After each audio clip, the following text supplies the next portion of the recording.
डाक बंगला। दुनिया में शायद ही कोई जगह इतनी हैबतनाक हो जितना वो वादी, और शायद ही कोई इमारत इतनी डरावनी हो जितना वो डाक बंगला। गांव वालों से इस डाक बंगले के बारे में जो सुना था वो सब सच ही लगता था।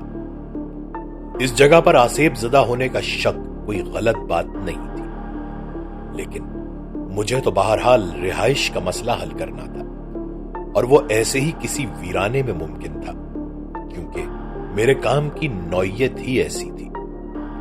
जहां मैं पहले कयाम पजीर था, वहां से मुझे जाने पर मजबूर कर दिया गया था, और अब इसी इलाके में मुझे रहने के लिए कोई जगह चाहिए थी।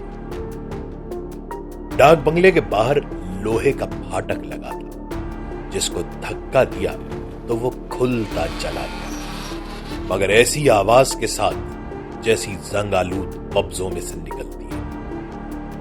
रात के सन्नाटे में वो आवाज बहुत भयानक लग रही थी। छोटा सा बागीचा पार करके मैं अंदर की तरफ आया और देखा कि इमारत का अंदरूनी दरवाजा बंद है।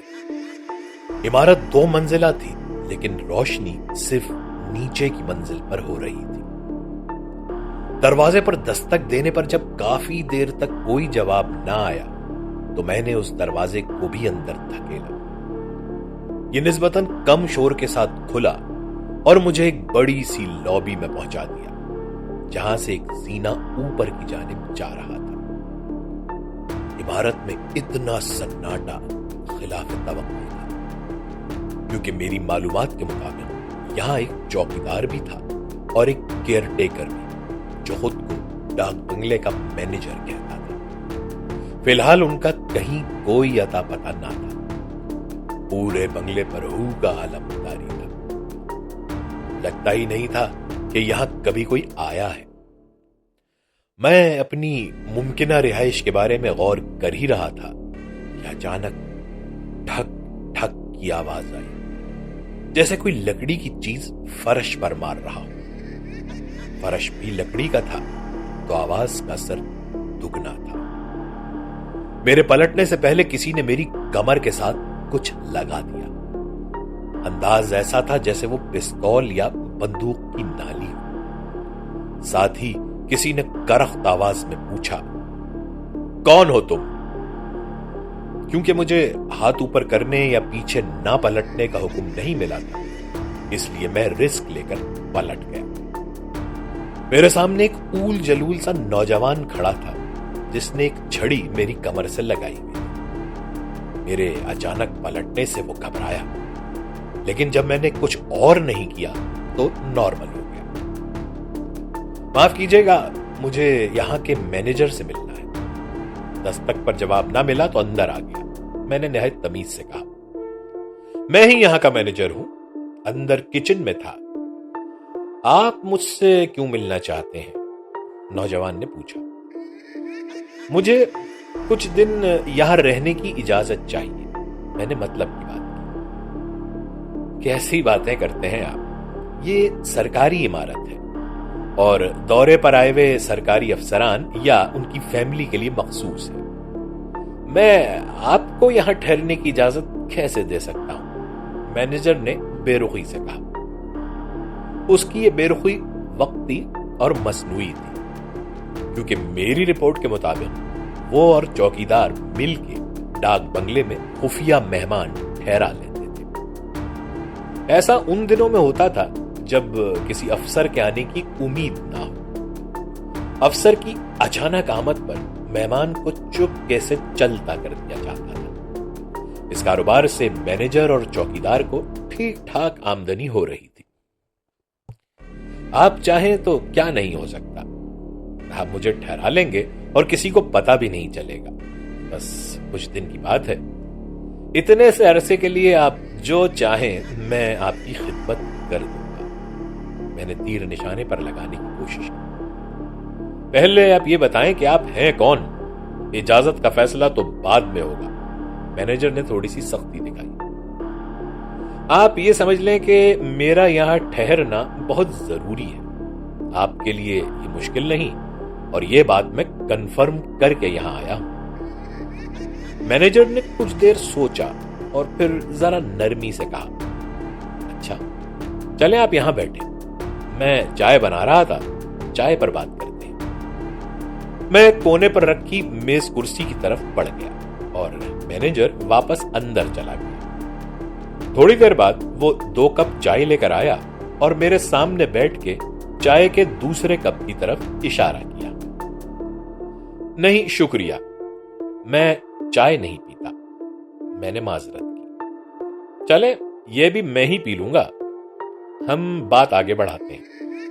आप ये बताएं कि आपका यहां रहना क्यों जरूरी है। आप ये समझें कि मैं एक तरह की रिसर्च कर रहा हूं, जिसके लिए ऐसे वीरान इलाके और ऐसे पुराने बंगलों में रहना मेरी जरूरत है, मैंने वजाहत की। ऐसी भी क्या रिसर्च जो सिर्फ बयाबानों में की जाए, मैनेजर हंसा। आप मुझे एक बात बताएं, मैंने जरा करीब होके आहिस्ता आवाज में पूछा, क्या ये जगह आसेब ज़दा है? मैनेजर अचानक संजीदा हो गया और मुझे बगौर देखने लगा। फिर बोला, इस बात का कोई वाज़ेह जवाब नहीं दिया जा सकता।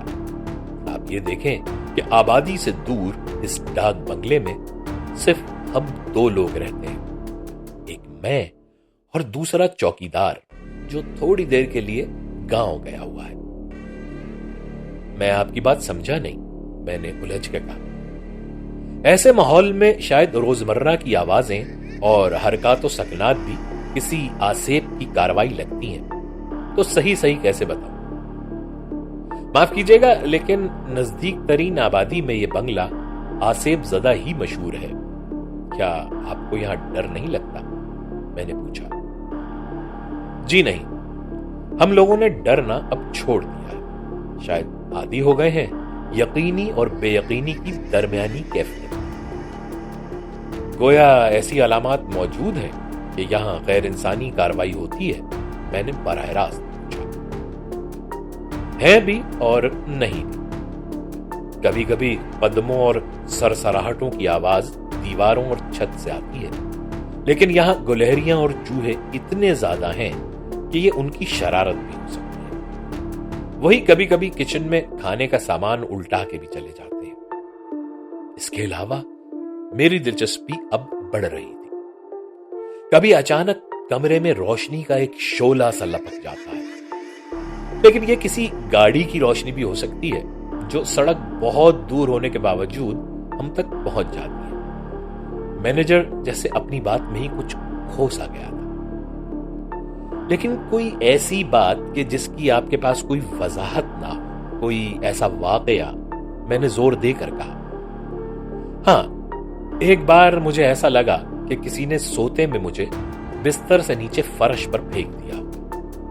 ताहम ये ख्वाब में डरने और तवाजुन खराब होने के सबब भी हो सकता है, मैनेजर ने सोच के बताया। और क्या आपके चौकीदार के साथ भी कभी कुछ हुआ? मैंने बात आगे बढ़ाई। बिल्कुल, वो बाहर दालान में कुर्सी डाल के बैठता है और बंदूक दीवार से टिका के खड़ी करता है। एक रात उसकी बंदूक गायब हो गई और दूसरी रात बाहर वाले फाटक के पास से मिल गई। वो हैरान था, लेकिन मेरे ख्याल में खुद ही कहीं रख के भूल गया होगा। खूब मैनेजर साहब, आपकी बात मेरी समझ में आ गई। डाक बंगला आसेब ज़दा मशहूर होगा तो गांव से लोग गैर जरूरी तौर पर नहीं आए और गैर कानूनी मेहमानों की वजाहत भी सरकारी अफसरों को की जा सकेगी कि यह जगह आसेब ज़दा मशहूर है, कोई क्यों यहां ठहरेगा। दूसरी तरफ सचमुच आसेब ज़दा होगा तो हुकूमत इसको बंद करके तफ्तीश करवाएगी और आपकी नौकरी जाएगी। इसलिए डाक बंगले को हां और ना के बीच में ही रहना चाहिए। मैंने अपनी जगह से उठते हुए तंजिया कहा। मैनेजर भी गड़बड़ा के खड़ा हो गया। क्या मतलब है आपका? मतलब ये कि यहां कोई जिन या भूत नहीं है। ये डाक बंगला आसेब ज़दा नहीं है, मैंने जोर देकर कहा। आपको यह कैसे पता? आप क्या कोई तफ्तीशी अफसर हैं? मैनेजर अब बुरी तरह घबरा गया था। किसी अफसर को यह मालूम नहीं हो सकता, सिर्फ मुझे मालूम है। मैंने अचानक उसकी आंखों में आंखें डाल दी। मैनेजर ने अपने ही हाथों से अपना गला पकड़ लिया और दबाने लगा, साथ साथ जोर से चिल्लाया, ये क्या हो रहा है? कौन कर रहा है ये? मैं बदस्तूर उसकी आंखों में देखता रहा। फंसी फंसी आवाज में एहतजाज करता रहा और बिलाखिर उसकी जबान और आंखें बाहर निकल आई और वो बेदम होकर फर्श पर गिर गई। अब ये बंगला मेरे रहने के काबिल बन चुका था। एक या दो पुरस्कार अमवात इसको आसेब ज़दा कन्फर्म कर देता और यहां ताला लग जाता। दुनिया की नजरों से ओझल होकर मैं यहां तब तक रह सकता था जब तक पिछली रिहाइश की तरह रूहानी अमल करके निकाला ना जाता। वो वक्त आने तक मैं आसपास के इलाके में अपना वो काम जारी रख सकता था जो सदियों से कर रहा था, यानी इस सवाल का जवाब ढूंढना कि क्या मैं दुनिया में अपनी नौइयत का वाहिद हूं। मैनेजर की लाश को वहीं छोड़कर मैं बाहर दालान में आ गया। अब बस मुझे चौकीदार का इंतजार करना।